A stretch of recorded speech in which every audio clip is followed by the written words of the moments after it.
आदरणीय मित्रों, श्री अवतार का बोध हो, श्री माता धरती का बोध हो।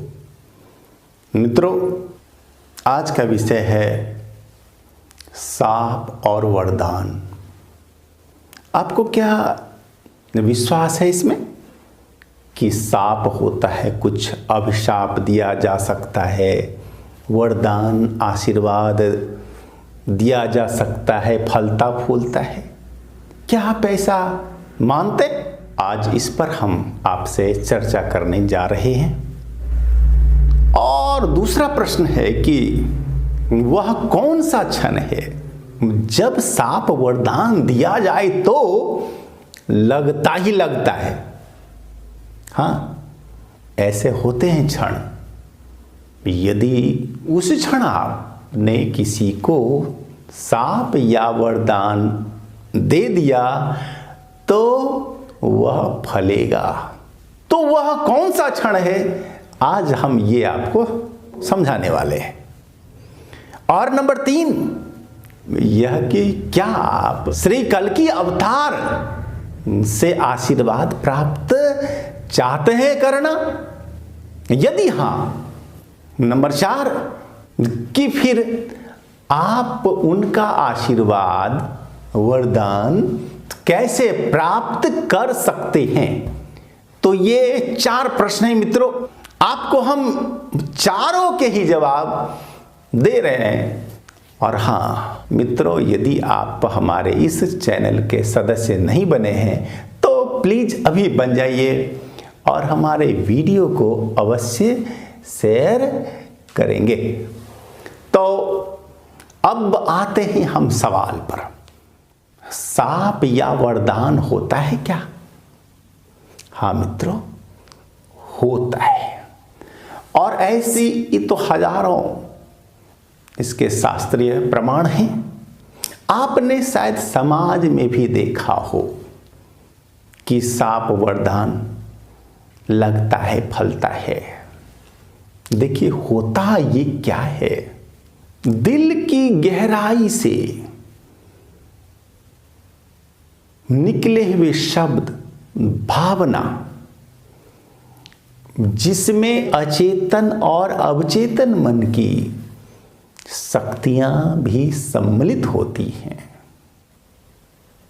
यदि निकलती है तो वह लगती ही है, फलती फूलती ही है। हाँ, अब यहां होता है ये कि ये तो हर व्यक्ति के दिल से, दिल की गहराई से निकली हुई बातों में समान ऊर्जा शक्ति नहीं होती है। जो साधक स्तर के होते हैं, ध्यानी होते हैं, वैसे लोगों के साप वरदान में शक्ति होती है, ऊर्जा होती है। और सामान्य लोगों के दिल की गहराई से जो बात निकलती है उसमें भी शक्ति होती है, ऊर्जा होती है, लेकिन होती है अल्प मात्रा में। लेकिन होती है सब में। सामान्य व्यक्ति हो या साधक हो, ध्यानी हो, ज्ञानी हो, दिल की गहराई से जब भी निकलती है बात कोई, तो उसमें ऊर्जा होगी ही होगी। हाँ, सामान्य व्यक्ति के दिल की गहराई से निकली बातों में ऊर्जा शक्ति होती है कम, इसलिए उसका प्रभाव हमें तुरंत महसूस नहीं होता है। लेकिन यदि साधक, सिद्ध, ध्यानी, ज्ञानी के दिल की गहराई से बात निकलती है तो फिर वह लगता ही लगता है, इसमें कोई संदेह, संशय नहीं है। अब हम आते हैं कि भाई वह कौन सा क्षण है जबकि साप वरदान दिया जाए तो लगता ही लगता है। वह क्षण होता है मित्रों। इसे जानने के लिए आपको जानना होगा स्वर विज्ञान। आपने सुना है नाम इसका? शायद आपने सुना भी हो। स्वर यानी सांस का विज्ञान। आप देखेंगे कि हमेशा सांस आपकी चेंज होती रहती है, बाईं कभी चलती है तो कभी दाईं चलती है। आप अपनी सांस को इस तरह से चेक भी कर सकते हैं। जिधर से सांस लेना आसान लगा वही सांस आपकी उस समय चल रही होती है। तो सांस चलती है बाईं या दाईं, लेकिन ये सांस फिर होती है चेंज भी। दाईं है तो फिर बाईं हो जाएगी कभी, और बाईं है तो दाईं हो जाएगी कभी। तो बदलने की अवस्था में वैसा क्षण आता है जबकि दोनों ही सांस हो जाती है सम, बराबर हो जाती है, बिल्कुल इक्वल हो जाती है।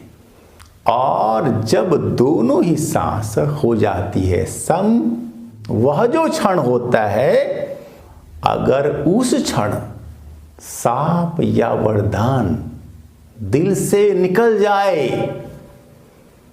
तो फिर उसे लक्ष्य भेद में कोई बाधा पहुंचा नहीं सकता।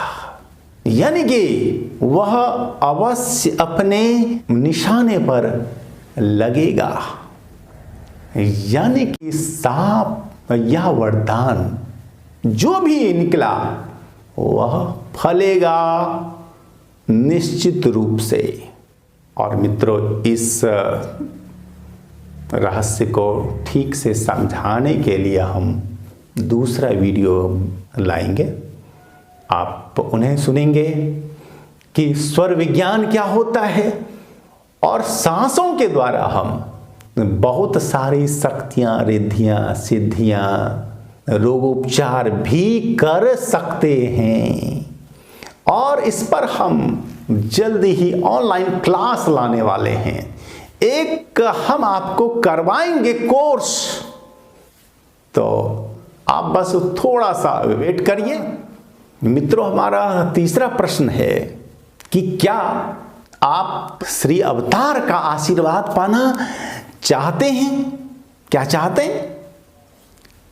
यदि हाँ, तो क्या करना होगा? ये चौथा प्रश्न है कि क्या करना होगा। अभी तीसरा प्रश्न कि क्या आप चाहते हैं? यदि आप चाहते हैं तो हमारे कमेंट बॉक्स में आप जी हाँ शब्द लिख देंगे, बस इतना ही, और हम आपकी बात को श्री भगवान तक अवश्य ही पहुंचा देंगे। और अब चौथा प्रश्न है कि आपको इसके लिए क्या करना होगा। तो भैया, संसार में लेने के पहले कुछ देना पड़ता है। आपको आशीर्वाद लेना है, वरदान लेना है, तो आपको कुछ पहले देना होगा। तो भगवान आपसे क्या लेते हैं, आपको पता है? देखिए, वे खुद के लिए नहीं लेते कुछ, क्योंकि उनका जीवन स्वयं के लिए है ही नहीं। वे तो मानवों के अस्तित्व की रक्षा के लिए संसार में आए हैं ना।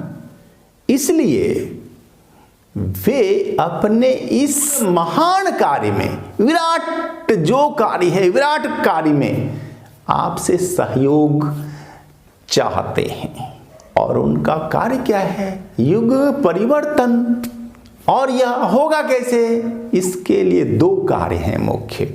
विश्व को एक राष्ट्र बनाना, दूसरा है धर्म को विज्ञान के रूप में प्रस्तुत करना। दो कार्यों के द्वारा युग चेंज हो जाएगा।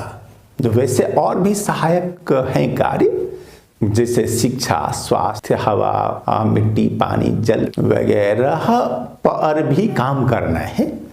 लेकिन जो दो कार्य हैं मुख्य, विश्व राष्ट्र और धर्म विज्ञान, आप इन दोनों ही कार्यों में भगवान का तन से, मन से, धन से सहयोग कीजिए।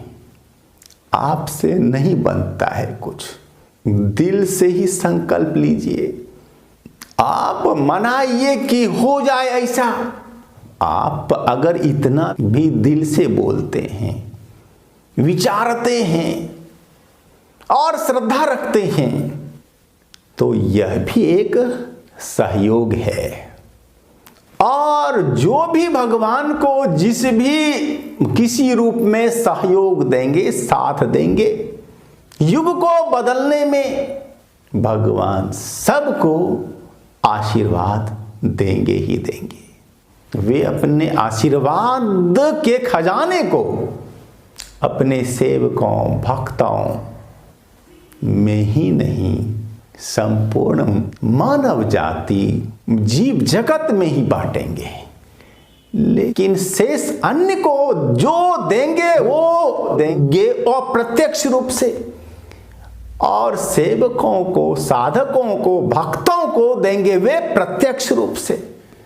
वे देंगे तो सबको, वे आए ही हैं इसीलिए। तो यदि आपको लेना है प्रत्यक्ष आशीर्वाद, तो बस अपना समय, श्रम, धन का एक अंश भी भगवान के कार्य में, विश्व राष्ट्र बनाने में, धर्म को विज्ञान के रूप में संसार में फैलाने में सहयोग दें और भगवान का आशीर्वाद पाएं। धन्यवाद।